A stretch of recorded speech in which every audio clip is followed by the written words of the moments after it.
During the 18th century, civil services, police, and army considered to be the three pillars of administration.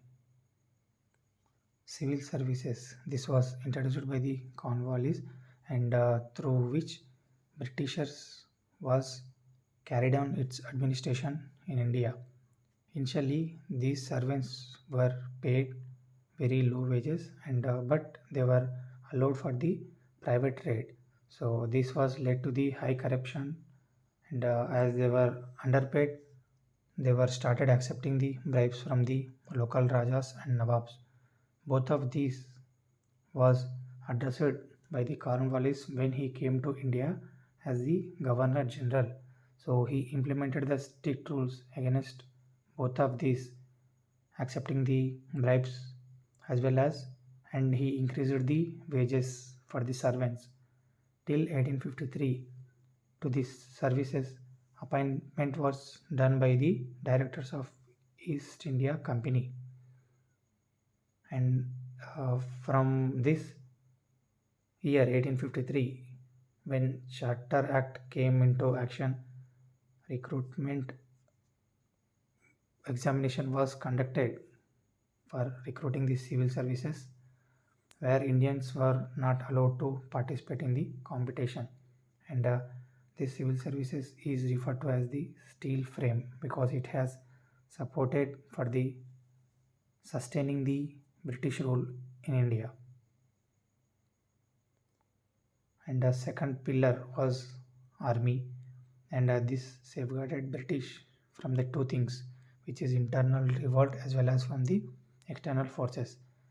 Whenever internal people like jamindars or any people who started their struggle against this rule, this was used effectively to suppress them, and as to expand its empire in the Asia and Africa, this became more important for the British, and 80% of the men in this army were Indians, but all those were recruited at low level jobs, and highest post given to the Indians was Subedar, and topmost ranks were held by the Britishers.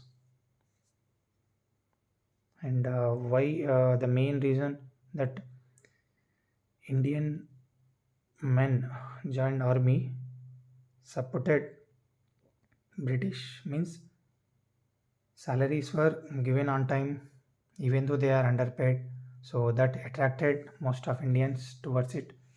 And lack of modern nationalism, modern nationalism in the sense, so he supported British in fight against the example like Maratha Sardars, but he don't know that he is fighting against the Indians only because there is a lack of a modern nationalism.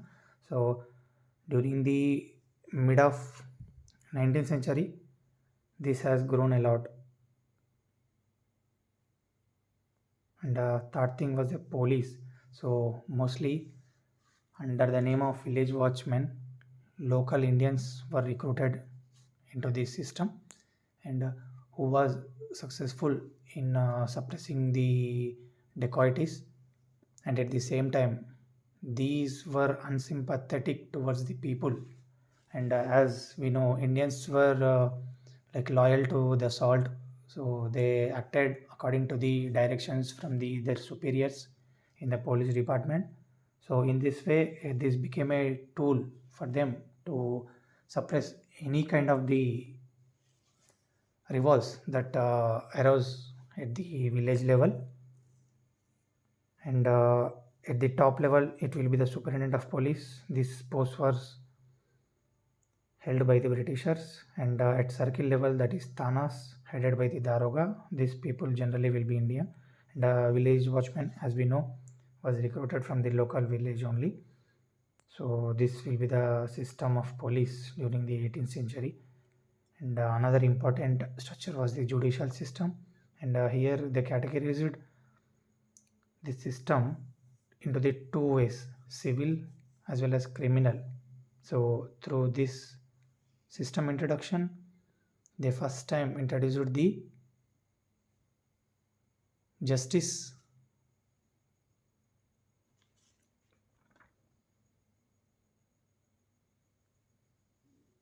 through the civil and the criminal courts, which was not earlier exist in India, and merely the decision will be based on the sole discretion of the ruler.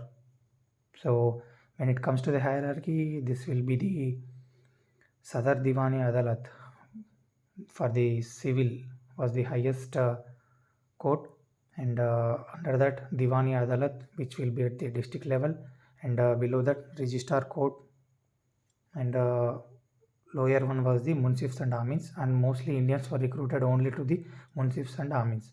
When it comes to the criminal, Bengal was divided into the 4 circuits.